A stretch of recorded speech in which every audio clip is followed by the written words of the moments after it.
This is Jenny Bell from Clarington, Ohio, and I'm listening to Barbecue Central. Start the game! Let's go! We'll do it live. Okay. Well, do it live! I'll write it and we'll do it live! So to get that perfect barbecue, you use wood. Are you sure it's safe? Whatever. We put the lighter fluid on, strike the match, and... Oh, should we call the fire department? That might be a good idea.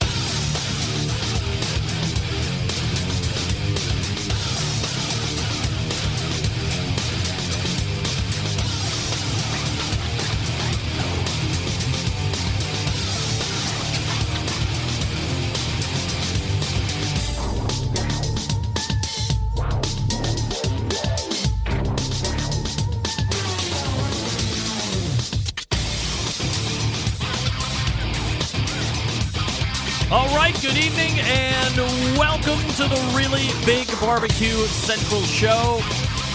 It is the show that talks about all things important to the world of barbecue and grilling, originating from the Rock and Roll Hall of Fame city of Cleveland, Ohio, the barbecue capital of the North Coast.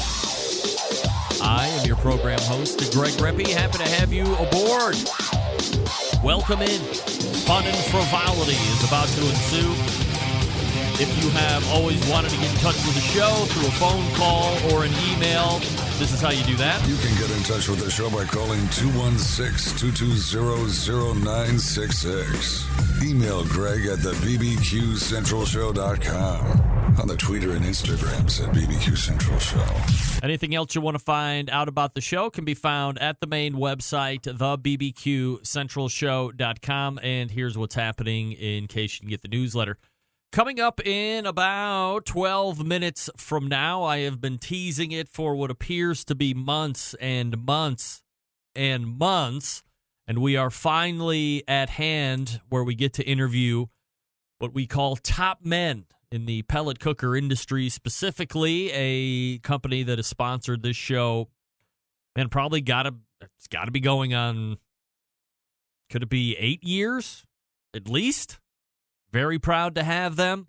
They are refreshing and or introducing a whole new line.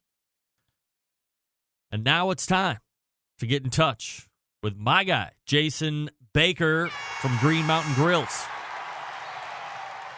We're going to be talking a lot about the Prime line. We're going to be talking some ancillary stuff. We might be leading off with something called the Big Pig, which is not a cooking event. I believe there is a Big Pig jig somewhere in Georgia. Is that the thing that Myron Mixon wins a lot in Unadilla or wherever the hell he's from?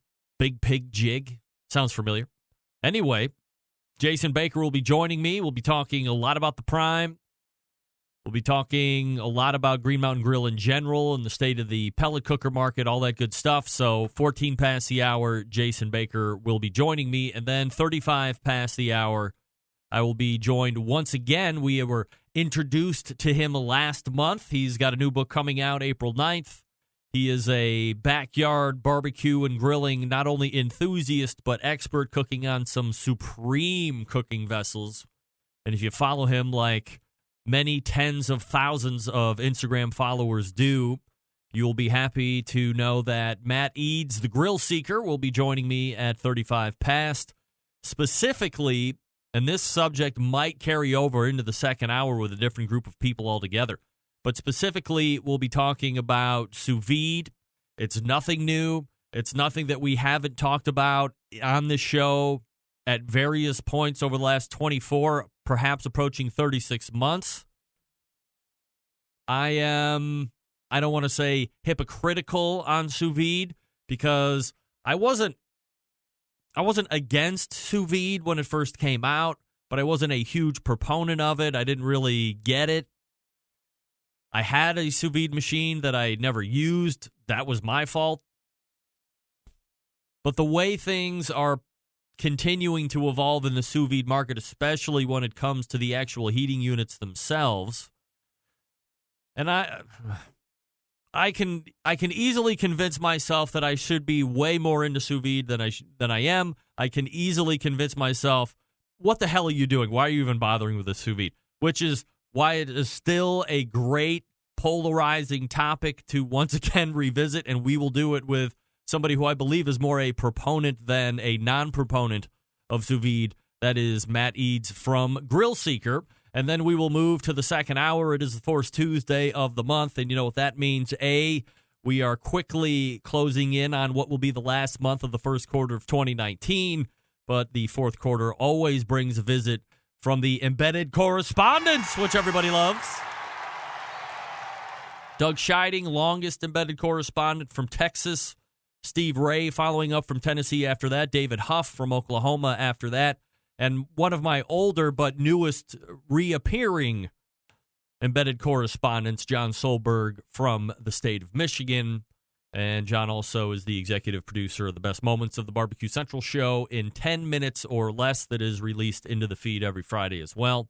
And we have a number of topics to get into, not the least of which, and I don't know, I got something in my mouth that's driving me up the wall. I don't know if you're familiar with this term, barbecue entertainer. I'm going to leave it there. We will revisit it again in the second hour. That will be topic number one, and we'll see how it goes. Jason Baker, Matt Eads, embedded correspondent. If you want it, 216-220-0966. Greg at thebbqcentralshow.com, the email address. Make sure you're following me socially at BBQ Central Show on Instagram and Twitter. Facebook /BBQ Central Show, which is where you might be watching this feed. Of course, I will remind anybody that's watching the Facebook feed, if you're leaving comments, I'm not watching it, so don't expect a reply from me during the show. If you want for me to potentially go and reply to something back that you are writing, hit the website and then click on the YouTube Live. That has a chat role that's way easier for me to follow, and I will go ahead and check it out there. If it's worthwhile, I'll mix it in for sure. But hit me up on YouTube. And as I had said last week, I'd like to invite more of you on the Facebook to actually come over to the YouTube so you can interact with some of the other folks that are in the chat. And you will also have the ability to put something up that I might be able to see what the deal is and reread it or answer it or whatever. So that's how you get the show. That's how you follow me socially. Let me take you on a journey back to last week's show for a moment, and especially for you guys who love to pick through the minutia. Towards the end of the show, frequent emailer and chat room participant on the YouTube side, John Dawson, said that he had attempted to make contact with one Sam the Cooking Guy to claim his free T-shirt after a couple weeks ago when I doubled down on my ask of Sam on where his selling of tacos was to break even in his restaurant venture. And John called me nosy and rude, and then after he got the info to contact Sam and the gang, said he heard crickets back. And I went on some kind of sidetrack spiel about how West Coasters have better things to do, like enjoying great weather, not getting bogged down by T-shirt requests, enjoying the beach and harbor seals and this and that. So because I support my fans and because I like John personally and privately, I reached out to Sam and said, hey, what the F? John emailed you guys and contacted you per your request, asking for a shirt, said he's heard nothing back. Don't tell my fans to contact you and then blow them off. Well, I was sent a note back. And this is what it said, from Sam the Cooking Guy specifically. And I quote, Greg, here's John's email. Hey, Sam, this is John Dawson. I commented about Rempy being rude and nosy toward you on the show last night. I hit you up on Instagram at Dawson Creative, but you asked me to contact you here, which I guess is through the website. I appreciate the offer of the T-shirt, but that's not necessary.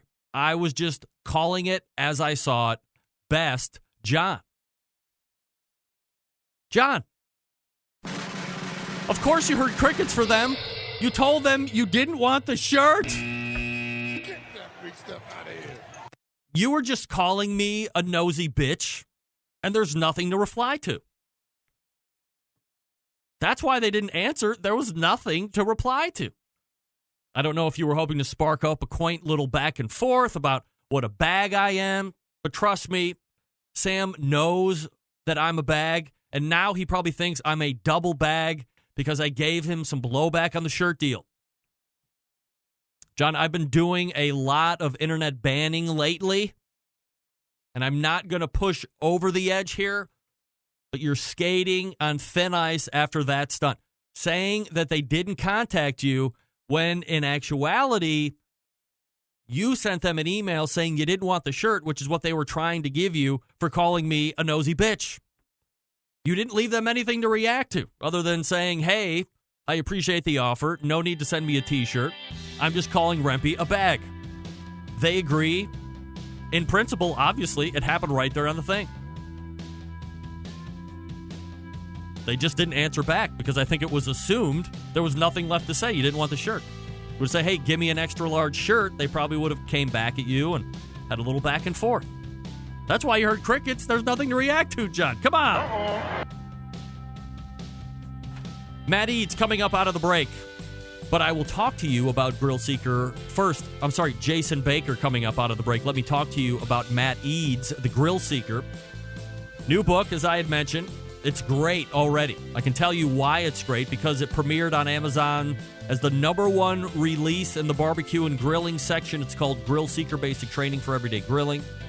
Let me tell you a little bit about the author. From the battlefields of Afghanistan, Iraq, Somalia, Bosnia, to a state-of-the-art outdoor cooking kitchen, Matt Eads is looking to unite people through grilling, no matter our race, gender, sexual orientation, cultural upbringing, socioeconomic standing, or political affiliation.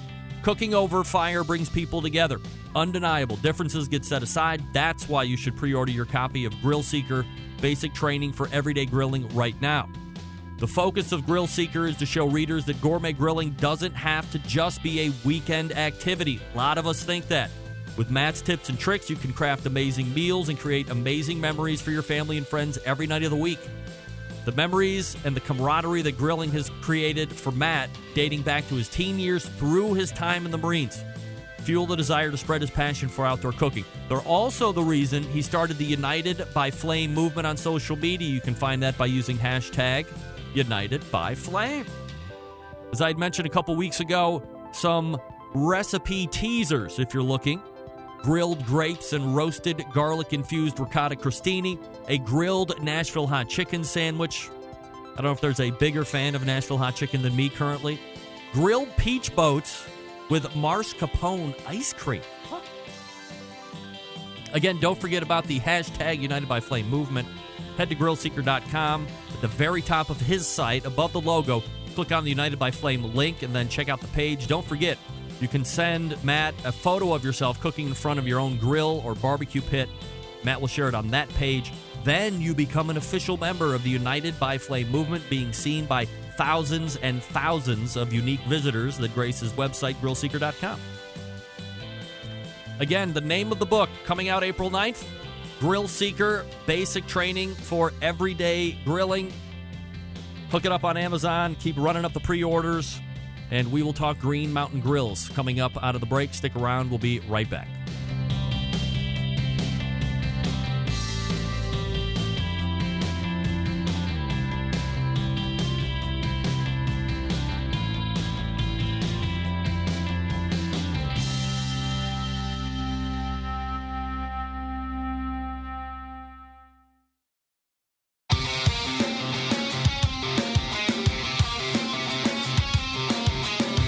Broadcasting live from the Barbecue Central Show studios in Cleveland, Ohio. You're listening to the Barbecue Central Show. Once again, here's your host, Greg Rempe.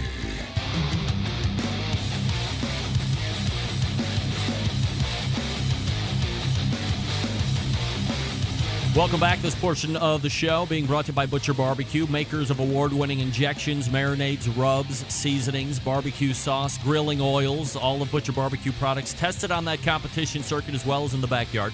Be the pit master of your neighborhood. Visit butcherbbq.com to stock up now. Always trust your butcher. Words to live by. That's what we say. My next guest on this show, a longtime sponsor, proud owner of their Jim Bowie and Daniel Boone model pellet cookers.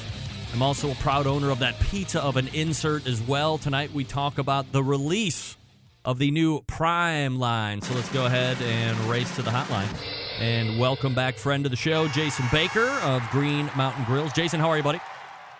I'm well, Greg. How are you? I'm doing absolutely fabulous, Jason. Appreciate you making time for the show. It's been a minute since we have played catch up and what's up. So first and foremost, I guess before we get into that Prime talk, let's talk a little bit about this thing called the Big Pig Cooker. I mean, you kind of love that thing, don't you?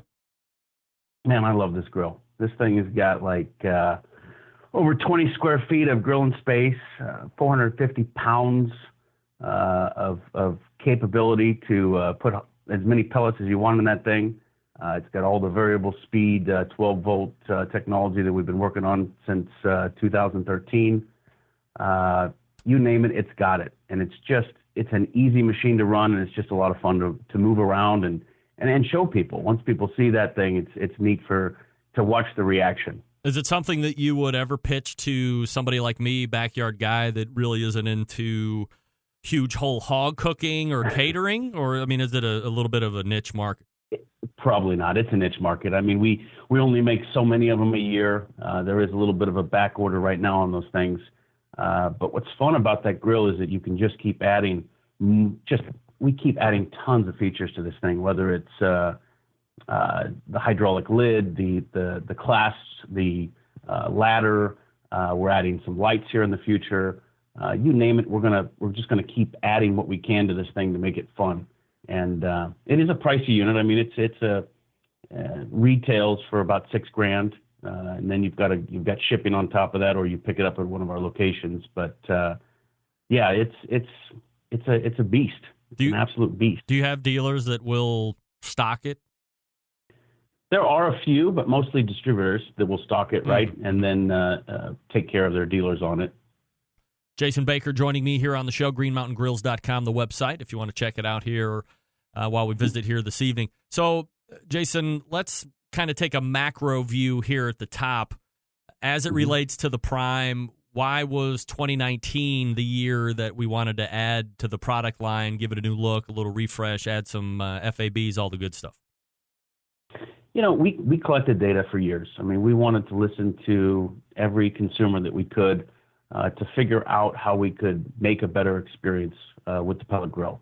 And I think that's what we continue to do, is just listen to what the customers are saying, and we try to develop a pellet grill that will accommodate all those things. And I think, you know, this was the perfect last couple of years, really. We've been developing this, and with the start of the Davy Crockett, with the 12-volt brushless motors and running everything through 12-volt technology, we just got very comfortable with the Davy Crockett, and we knew that we would eventually lead into the other products with that technology. We moved into it on the Big Pig trailer rig next, and then started moving into it on the Daniel Boone and then the Jim Bowie. And so we're finding a lot of neat things that really beneficial to the user.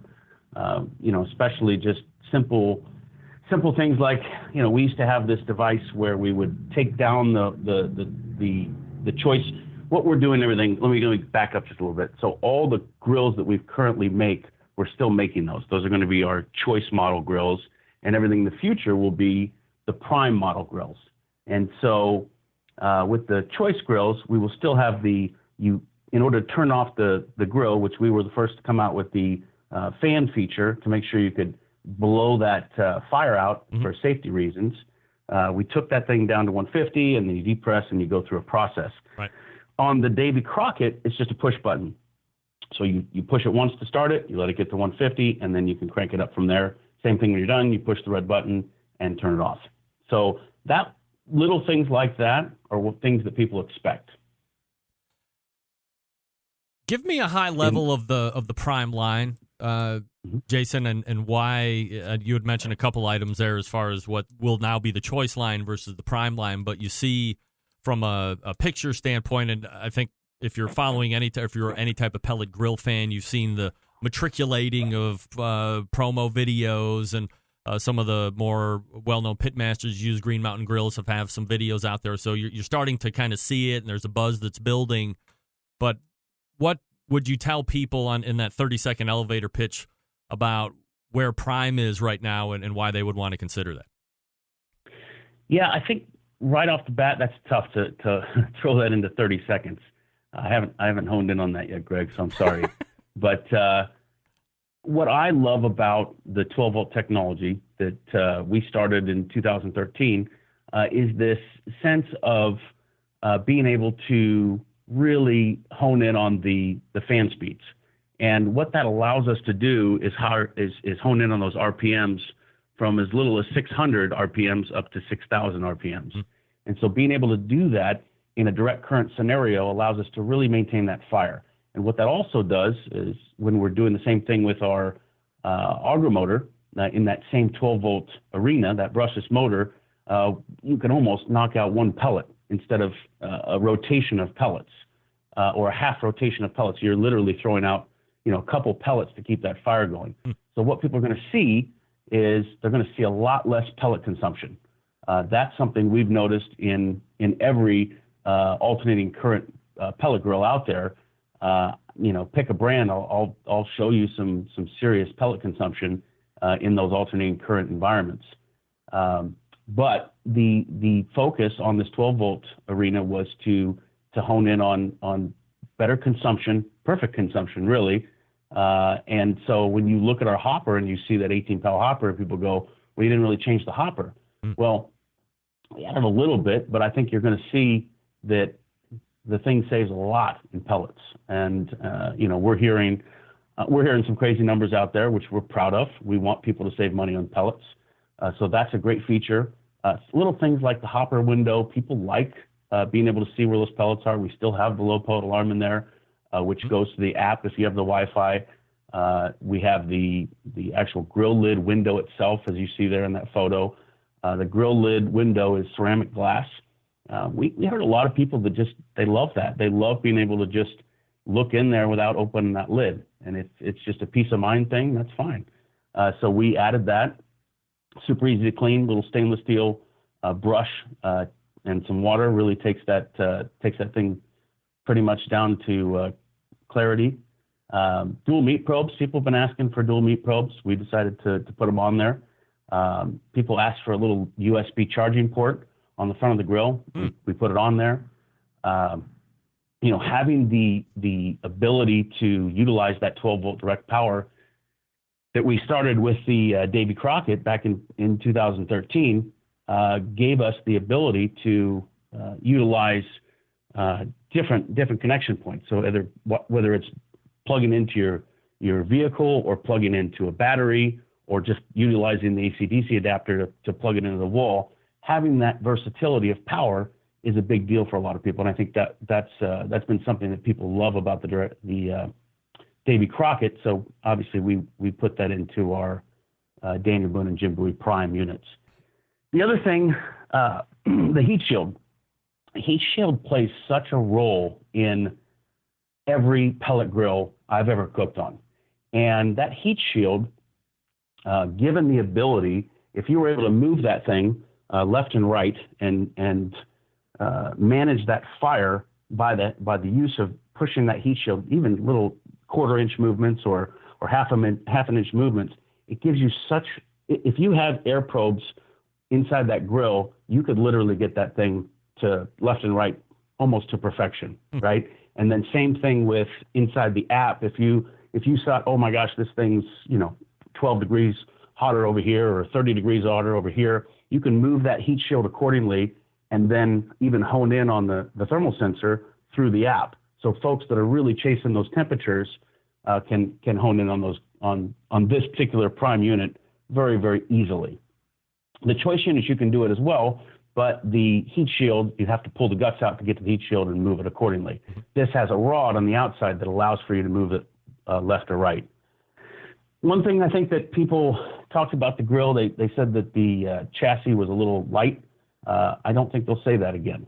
I think when people see this grill, they're going to realize that, I think a lot of our competition is out there taking metal down, and they're going to see that on this Daniel Boone Wi-Fi that we're selling, Daniel Boone Wi-Fi Prime that we're selling for $699. We give you a front shelf, we give you a bottom shelf, we give you this full chassis, everything for $699 is a heck of a deal, and it's a great buy.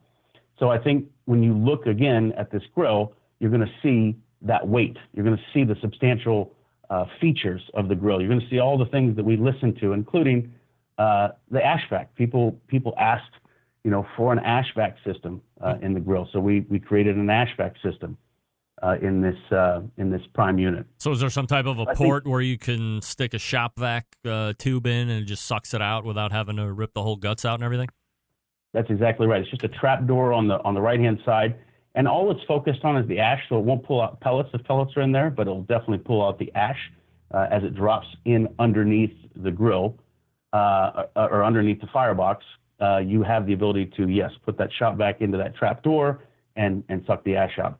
So a lot of these things, really, it's just we wanted to make sure people had a better experience, and we see that. I mean, I try to stay off the forums as much as possible, but I do like to read other companies' forums and see kind of the same kind of things about pellet grills. Yeah.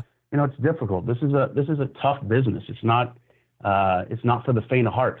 These things are they're mechanical products, and things can go wrong in mechanical products. But we're trying to create a longevity. A little bit more in our units. We're trying to create a better user experience for our folks. And, we're not out there to, when I got involved in this business, and this is a family business with an investment strategy behind it, but the goal of this thing was, for me at least, to get out of the corporate world. I was in corporate for a long time, and I had to get out of it because it was driving me nuts. And so getting into this business was refreshing because I met a lot of great people in barbecue, and I mean, incredible amount of people, great people in this barbecue community. And it's been fun to watch products and companies rise up. But it's become, at least in this business, a change where folks are you got private equity firms out there, you got all sorts of different maneuvering going on in this business. And, for us, we try to keep blinders on, and we want to stay organic. We want to grow as much as we can possibly grow, but at our own terms. And we don't have anybody to answer to except ourselves and our customers, most importantly. So that's what we continue to do as a company. Jason Baker joining me from Green Mountain Grills, going over the Prime. That was a little longer than 30 seconds, but I think that was very in-depth. Had to do it. Very insightful, Jason, so I appreciate that. From a cooking capacity, similar in what you can put in Choice versus Prime, or is there an ability to even increase that more? Yeah, so identical. I mean, what we did was we took that same grill body that you've seen in the Daniel Boone and the Jim Bowie for years and worked around it. So the guts, everything around the body has been changed, but the body itself is very similar. I'm intrigued with this 12 volt. Like, when did it occur to you that this was going to be that big of a game changer? I mean, if we're talking about, and a noticeable amount of pellet savings, I mean, that's easily translated into pellet savings. That's ROI, money you're saving over the course of the year, life of the grill. You can extrapolate it out to where you get to $1 billion, all that stuff. But when did you realize that this was something that was really going to be something you wanted to implement going forward? Did you notice that you were getting the benefits from the Davy Crockett and then researching further, or did you know that was going to happen when you started with the Davy Crockett?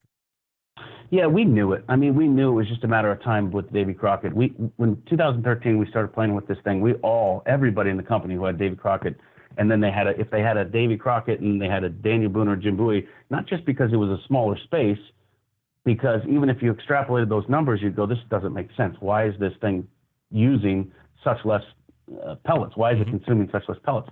And we just watched that. We watched the feedback from consumers, because a lot of our customers are two GMG grill owners. They have a Danny Boone or a Jim Bowie, and they have a a Davy Crockett as well, and they'll all comment on that and say, "Gosh, if I only have to cook, something for my wife and a couple kids, I'm going to turn on the Davy Crockett, and that thing's going to use."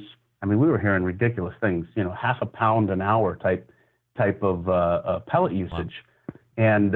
And when you're running a Jim Bowie in 20-degree weather, you're going to chew through some pellets. I promise. For sure. So watching that, that feedback from 2014, 13, 14, 15, 16, we knew that this was going to be where we wanted to head. We just obviously, we're a small business, Greg. We have to sit here and pay people back and pay for tooling. And, we run our business much differently, I think, than a lot of our competitors out there who, have great private equity or whatever they have out there to continue their massive growth push.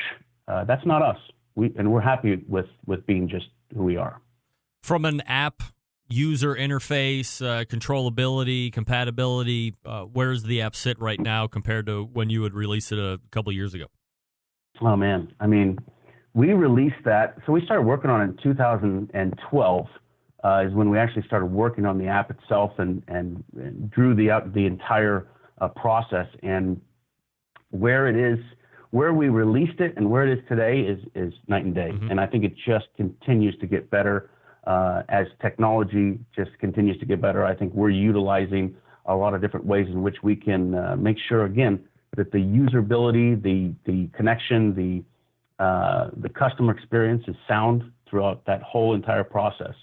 So I think people, you still have your connection problems here and there with certain routers and getting around that, navigating through that is all part of what we do. That's why we have customer service and app support, and that's a heavy part of this business, and we get that. We want to make sure that we have people there because, again, there are a lot of pieces to this puzzle. This pellet grill game is not easy. There's a lot. I mean, there's 372 parts on that grill, and then the app itself. I mean, it's crazy how much goes in that app. And every time Android changes something, iOS changes something, we have to change something.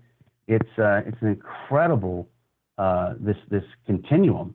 So, but we enjoy it. We're having fun, and again, our biggest thing is we're not perfect. We're not trying to claim anything perfection wise. We want to get better, and so we love when customers tell us, "Hey, you're doing this wrong. Let's do it better." We're like, "Yeah, we'll do it." Boom, thank you, appreciate that. Last question here. We got a couple minutes left. The popularity, and of course, nobody is a bigger fan of the pizza oven than me. How is that particular unit working out, and has there been any talk about, because I get asked all the time, I have friends that have competing pellet grills, and they love the pizza oven insert, and of course my recommendation is, well, go out and get a Green Mountain grill, then also get the pizza oven insert and problem solved. Like, well, I have a grill, it kind of looks like yours, could I borrow yours and try it out? I say no. Is there, so I guess the long-winded question is, how's the continued growth of that particular segment, and then is there a possibility that somebody else could take your oven and put it in their cooker? Yeah, for sure. I mean, I jump on those forums all the time. I'm not going to name names, but I've been on. You could just take the top 5 pellet grill manufacturers out there. I've seen that pizza attachment on every single one of them. Oh, wow. It may not fit perfectly in there, but people are definitely. It's the basic premise is you've got a funnel over the firebox, so that funnel is sitting right on top of that firebox, and the thermal sensor is sitting far enough away from it that allows you to almost double your temperatures. Once you set your temperature, it's going to be about double on that stone. So it doesn't really matter what product is out there. I'm not telling you to use it on our grill, on another grill. That's not what I'm saying. I'm just telling you I've seen it all over the place. And man, that pizza attachment it's been a lot of fun. That's been an addition that's just been fun. And I think one of the things that we recognized is, even though it's a smaller cavity, people have asked us for years for a couple of years since we put out the pizza attachment, to do it on the Davy Crockett. I think that's something you'll see here, hopefully this summer, a Davy Crockett pizza attachment as an insert for the Davy Crockett. So I think that'll be fun for a lot of folks as well. If you're in the market, might I highly suggest that you consider the folks at Green Mountain Grills. They got the new Prime line coming out. greenmountaingrills.com is the website. You can do all your research there. And then they do believe in that distributor/dealer network, so you're going to have to go in somewhere, get educated on it, and that will eliminate any buyer's remorse that you might just do online. You figure, I don't know how to use it, I'll just send it back. Forget about it. They want you to know the cooker, use the cooker, love the cooker, and that's why I love the two that I have. And this is Jason Baker from Green Mountain Grills. Jason, always appreciate the time and the support, man. Thanks so much. Greg, thank you so much, man. You got it. There he is, Jason Baker from Green Mountain Grills. Again, the website, greenmountaingrills.com. And if you are in the market, there seem to be a lot of Green Mountain Grill proponents in the YouTube chat room, by the way. So happy to see you guys in here. Looks like some of you have been introduced to the Prime line in person, getting rave reviews here. So if you're in the market, best thing you can do for the show is give the show sponsors first consideration. GreenMountainGrills.com is the place to go. Thanks again to Jason Baker for the time. Before we get to Matt Eads, let me talk to you quickly about Big Papa Smokers, the #1 online shop for all things barbecue, a curated selection of only the best outdoor cooking and grilling supplies to get you on the path to better barbecue results in no time. Everything at Big Papa Smokers has been Pitmaster approved by Sterling Big Papa Ball himself. They're known for the championship rubs and seasonings, popular flavors like Sweet Money, Cattle Prod, Cash Cow, Money, Desert Gold, Little Louie's Seasoned Salt. There's 13 perfectly balanced flavors in all. They transform ordinary meals into extraordinary. They also have a great partnership with Steph Franklin over at Simply Marvelous Barbecue. Putting those two rubs together get you what's known as the West Coast offense. We all know about that, especially in the competition scene. They are the proud owners of Granny's Barbecue Sauce. Looking for a new go-to barbecue sauce that will please everyone? Granny's traditional yet powerful flavors remind us why we fell in love with barbecue in the first place. Aside from the premium selection of rubs and sauces, Big Papa Smokers offers the very best pellet charcoal and wood cookers available today. If you're looking for a smoker that's easy to use, you might want to check out that Mac 2-Star General Pellet Grill. Big Papa's is the exclusive Mac dealer, and they even offer special packages. If you're not a fan of pellet cookers, all right. Take a look at the Old Hickory Ace BP, the only charcoal smoker that Big Papa trusts on his competition trailer. If you're a backyard barbecue enthusiast like me, looking for a durable and versatile grill that will last forever, the M Grill from Texas is just what you need. They're built like tanks. Not sure what grill you need? You really can't go wrong with anything that's available at BigPapaSmokers.com. They have something for every kind of backyard cooking budget. If you have specific questions, they're happy to field your phone call, 877-828-0727. Or shop their website at BigPapaSmokers.com. That's BIGPOPPA Smokers.com. Matt Eads joins me when we come back. Stick around.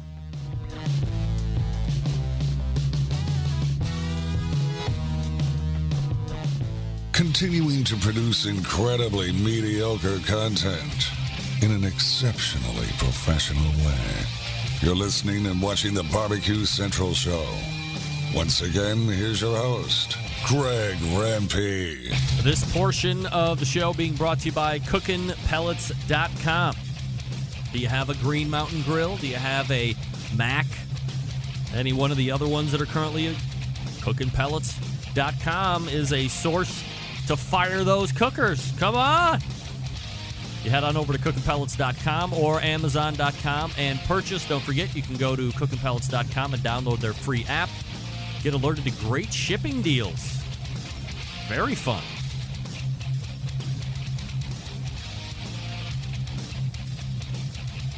My next guest tonight is a accomplished live fire cook, ready to grill or barbecue or whatever the fire should tell him to do. He will do it. The April 9th finds. Let me see. What are we doing here? The April 9th will find the release of his first book, Grillseeker, Basic Training for Everyday Grilling, which you can pre-order right now on Amazon. Tonight, we're going to be talking about grilling and sous vide. So, let's head to the hotline and welcome back friend of the show, Matt Eads. And fingers crossed, Matt, how are you, buddy? I'm good. How are you? All right, we are sounding live Oh, this yeah. time. All right, it looks good. It works this time, right? Yeah, this time, second time's a charm. I think that's what they say, Matt. Yeah. So on topic for this evening is grilling. First, Matt, do you define a difference between barbecue and grilling? And if so, how do you generally say this is one and this is the other? Yeah, I think that I do, certainly. When I think about barbecue, I think generally about, sort of the competition circuit, right? And those folks that have really established themselves with cooking ribs and chicken and, pork butt and brisket. Like those guys are some real warriors, and they spend a lot of time perfecting their game. And so when I think about barbecue, traditional barbecue, that's what I think about. Grilling, I think, is a different sort of genre. I'm grilling all kinds of stuff, whether it's, a banana split or, Banana split. a burger or a dog. Yeah, banana split. Shameless plug. It's in the book.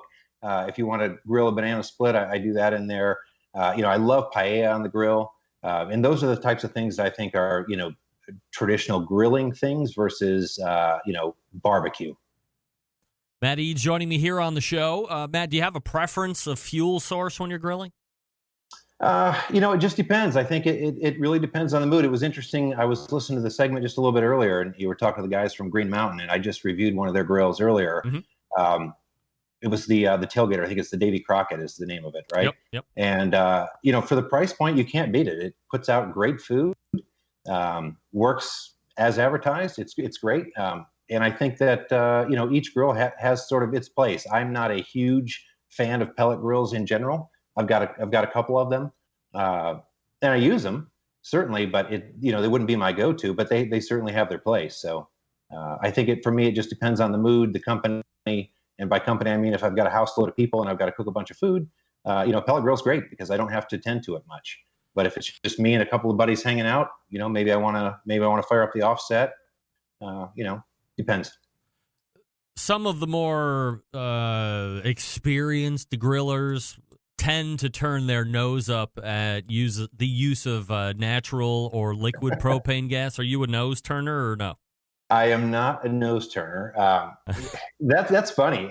Really, people that define who you are by what you cook on. I've never really understood that. I cook on gas quite a bit, probably at this point more than I do charcoal.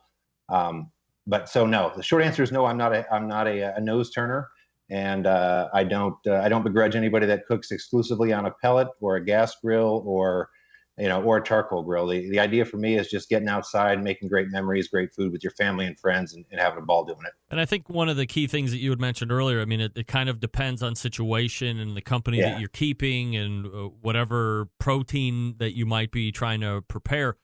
Gas grill is certainly convenient. Charcoal is, I think, a lot more convenient than it used to be with the advent of the charcoal chimney and the way that's really taken off. Plus, people realize now, well, I can put this charcoal chimney on a outdoor gas burner and it's going to actually light a lot quicker. So I don't know if there's maybe a negligible difference in speed if you're going to use gas grill to charcoal, but a little game planning ahead of time, get you that charcoal grill going, and it's just as convenient, no big deal. Plus, you can do a little bit more with the thermodynamics of a charcoal grill than you can do with a gas grill. So, I have pellet cookers and gas grills and offsets and everything in between because I think, there's every once in a blue moon, man, on a good summer's night or evening, you can have all those things going and you can look like an absolute stud, right? But everything has its definitive reason of why you have it. You're just not trying to show off, but everything's got its own piece. So I always encourage people to buy multiple cookers over time. Not all at once, I guess, if you don't have the money, but that's what I like. So dovetailing into the main topic at hand here this evening, which is sous vide grilling. So if we talk about there are some people that turn their nose up at folks who use gas when they're doing their grilling, there has certainly never been a more polarizing subject to talk about over the last 24, maybe even 36 months than the use of a sous vide machine in correspondence with either barbecue or grilling. So first things first, when were you first introduced to sous vide cooking, and did you realize the potential, or did you were you attracted to it initially, or is it something that you had to get infected with and then become a fan of? Yeah, I think probably been using sous vide for, I'm going to guess about 3 years maybe ish. And really, when I first started with sous vide, I thought it was sort of gimmicky. I thought, what could possibly be the point of this thing? And the first couple of times I used it, I thought, wow, there's really some value here. And really, for me, the value is, I would start by saying, if weather permitting and time permitting, I'm always going to use a grill to cook meat. But there's some benefits to sous vide, and just today, as a matter of fact, I finished up a recipe for sort of a combination between sous vide and barbecue, or grilling. So I did a corned beef today, and it turned out perfect. But so I think that there's a time and a place for things, and we live in a busy society, and people have got kids to take to soccer and jobs and things like that, and you could throw something in a sous vide, and you can go and do dropping the kids off at soccer, or whatever the case may be, and unattended. So I'm a fan of sous vide for the convenience. I think that there are certainly things that serve better for sous vide. I really like pork and chicken sous vide much more than beef. I will tell you that benefit, at least for me, with beef, is that you can kind of soak it in butter for a couple of hours and really get some great flavor that way. The other huge thing for me about sous vide is vodka. I love to infuse vodka with the sous vide, and you can do all kinds of crazy things with vodka and infusing flavors in it. Yeah. So I saw you happen to drop that in some correspondence that we were having as we were setting up for the segment, and you talked about infusing vodka. Yeah. So what does that mean exactly? You're pouring vodka in the bag, and you're putting some type of a botanical in there, or like kind of making it into a gin of sorts, or what's the deal on the flavors that you're infusing? Yeah, sort of the sky's the limit. So I would say with vodka, you're not going to use a bag like you would for, typically a steak or a pork chop or whatever. You just put it in a little glass jar, mason jar, or whatever. But you can do anything from, pineapple is one of my favorites. There's a local steakhouse, and they serve a drink called the Stoli Doli, which is essentially a Stolicevich vodka. I think that's how it's pronounced. Maybe I'm just made a fool of myself. But whatever it is, it's a Russian vodka, right? And they infuse it with this pineapple. And I was talking to the bartender, and he said, hey, look, I make this stuff here. We infuse it 30 days, and essentially he's cutting fresh pineapple and throwing it in the vodka. And he says it takes 30 days before it's ready to serve. But you can do that in sous vide in like 3 hours by cutting the same fresh pineapple, throwing it into the vodka into a mason jar. I run it at 155. It'd go for about 3 hours, and you can get this incredibly diverse flavor of pineapple vodka. You could do, cilantro. It's a really fun one. Cilantro vodka is interesting. You could do some jalapeno vodka is great for Bloody Marys. So really, the sky is the limit. Apple's another great one. The sky really is the limit for vodka and what you can infuse with it. So is it the heat that's making the whole thing come together in 3 hours versus 30 days? He's just putting it in a bottle and sticking it on a shelf somewhere and just letting time do its thing otherwise? That's exactly right. And when I say 3 hours, I mean 3 hours of cook time, and at 155 degrees. Right. I wouldn't recommend pulling it straight out of the 155 degree water. I mean, you might risk the glass breaking or whatever if you cooled it down too quick. So after the 3 hours of cook time, I just turn off the cooker, the little sous vide cooker, and just let it roll. And within an hour or so, it's cooled down and you're ready to go. So that's infused vodka, but from a meat cooking standpoint, where do you really see the benefit, or what's your favorite meat to use in a sous vide situation? Yeah, I think for me, it's really about the thicker cuts of meat. So if you're going to do something thin, like a thin cut pork chop, a thinner cut of steak, when I say thin, I'm talking less than an inch in thickness. Those things are easy to do hot and fast, and really the benefit of a sous vide is not going to really be there.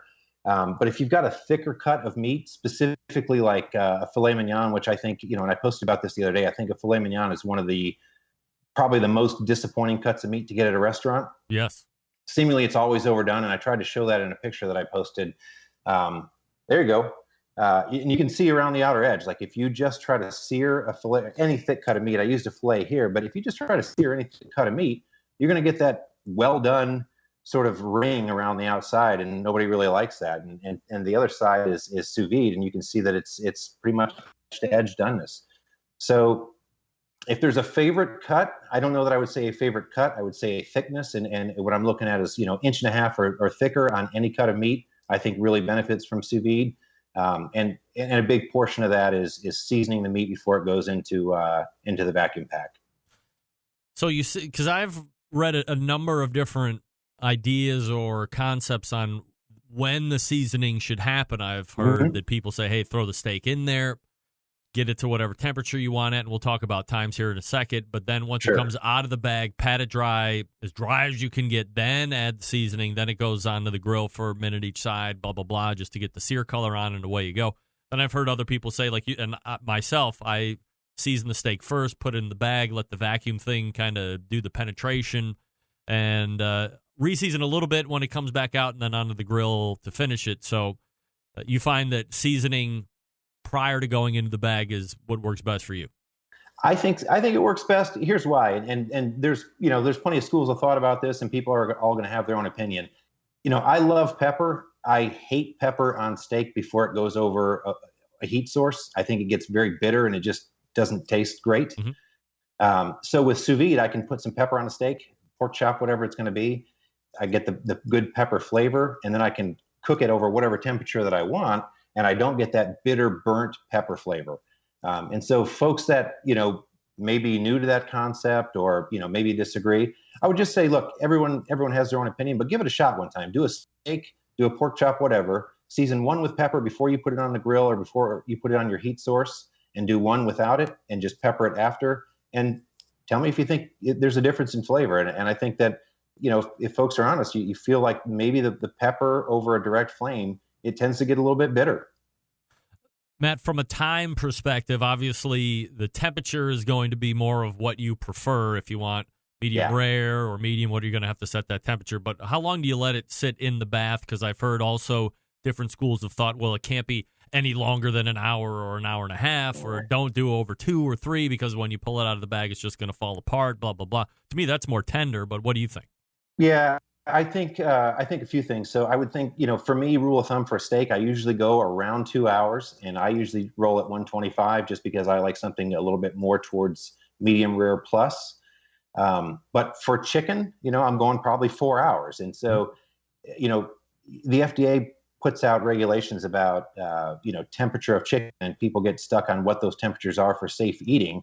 But those temperatures are really based on the time it takes to kill bacteria in a 9-second period. Yeah. So they want temperatures that high so that you can kill bacteria in 9 seconds. But if you cook chicken at 140 for 4 hours, you could eat it safely then. It wouldn't taste great, but you could eat it. It's still going to be really juicy. So, for me, time perspective, again, depends on what kind of meat I'm eating. Chicken, I'm going 4 hours. Steak, I'm going to be about an hour and a half to 2 hours. So you're not at 125 on chicken. Are you into the 150s or 145, or where are you at? Yeah, 145 for me for chicken, 4 hours at 145, just because I want to get a really nice sear at the end. And, obviously that's where the good flavor comes from. But yeah, 145 on chicken. What are you using to do the sear? Are you cast iron guy? Are you grill grates on a gas grill kind of thing? What's your preference? Yeah, that's a good one. So grill grates look really sexy, and obviously it's a great product. People seem to really like it. I'm not a huge fan of the grill marks myself. I like the overall char. So, if weather permitting, I'm going outside and firing up the grill, and I'm going to sear it that way. If the weather's horrible, and I live in Virginia, and you can't really count on the weather here. Sometimes it's sometimes we're snow or rain. Most of the time we're snow or rain or wind. And so then I'm cast iron, and oftentimes I combine the two. Sometimes I want that cast iron sear, and I'll just throw it on the grill because I just love to be outside cooking, and so I'll sear the meat in the cast iron over a grill. Now, I am a fan of the grill grates, and on the current grill that I have, actually on every grill that I've had since my first Weber, and I'm actually transitioning into a new Weber here in the next couple days, and I'll get grill grates for that. Half are rails up, but then you can also invert and go rails down, so you have, in essence, a griddle top. Now, it's not a true griddle because there's the air holes that are in it as well, so you would lose something if it was a little bit more viscous. But I get that griddle side as hot as I can, and that's what I did that steak the other night that I had put on Instagram, a minute on each side, and it was hot enough to get that nice. I'm with you. Overall browning over grill marks. I've never understood grill marks. I don't get it. I think it's starting to take over the competitive steak situation, which is a whole nother diatribe that we could get into at a later date. Yeah. But overall browning means better flavor, so that's what I like. Yeah, I'm with you. Let me ask you this. So when you're using the grill grate upside down, and I've seen some people do that, are you able to get some seasoning on the grate itself so you can get some flavor infused from that as well? Or? Oh, yeah, for sure. Yeah, oh, it's awesome. Yep. I've not used them. I see them a lot for the grill marks, and maybe that's what sort of turned me off because I'm just not like a grill mark guy. But I can see the benefit of the reverse side of it. Matt Eads is the author of a new book coming up April 9th. It's called Grillseeker, Basic Training for Everyday Grilling. Are we still like hot and heavy on the pre-orders, Matt, or what? Yeah, things are going really, really well. I've actually, it's very humbling. I've got, I think there's about 7 at this point, 7 morning shows across the country that are that have asked me to come on and do a cooking segment and talk about the book. And there's a handful of others that expressed some interest. So I'm really excited. You know, I mean, it's going to be a lot of fun to I've never done that before. I've seen some other folks doing it. But you know, I'm really excited to do it. The pre-orders are much stronger than I ever thought, and I'm excited and certainly very humbled by it. All right. Well, I've always said that springtime is what brings the barbecue and grilling cookbooks out, and this is one you're going to want to add to that collection. Again, April 9th is the drop, but you can pre-order right now on Amazon. Grillseeker Basic Training for Everyday Grilling. It's Matt Eads. Matt, thanks so much again for the time, and we will check you out again next month. Yeah, man. Thanks for having me. Take care, bud. You got it. There he is. Breaking sous vide down, and we've broken sous vide down from time to time here. Thank God Skype worked this time. Last time was a tragedy of seismic proportions. But a little different perspective. Now already I'm debating on whether or not I want to get more into it or not. It's the internal struggle that I have. One thing that I do not struggle with, it's kind of like a sous vide for your ceramic cookers and your bullet-style cookers, is the Barbecue Guru. That's right. They have always believed that outdoor cooking should be easy and fun because it can be, especially with the Monolith Barbecue Guru Edition grill. The Monolith, the world's first temperature-controlled smoker with a built-in power draft fan. This means smarter control, greater freedom with automatic temperature control. Easily choose your cooking time and temperature, and let the Monolith do the work of a sous chef or a barbecue pit master. With minimal effort, you now have oven-like precision at the grill with the tastiest, juiciest meats you can serve. If you currently have an automatic temperature controller from the Barbecue Guru, you don't have to get a new one to make that Monolith work. Just go ahead and run those leads right down to the built-in power draft fan that the Monolith has, and you are off and running. If you want to upgrade the tech, certainly up to you. Go to bbqguru.com or give them a call at 800-288-GURU. That's 800-288-GURU, and they will answer all your questions. Make sure you're up and running right out of the box. Wrapping up the first hour. Stick around. We'll be right back.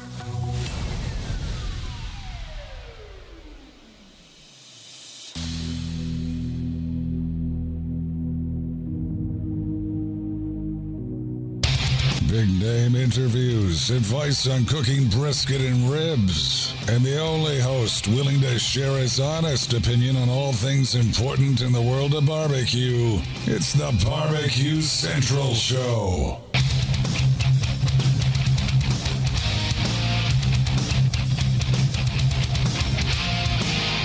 Thanks again to Matt Eads for joining me. His website, grillseeker.com.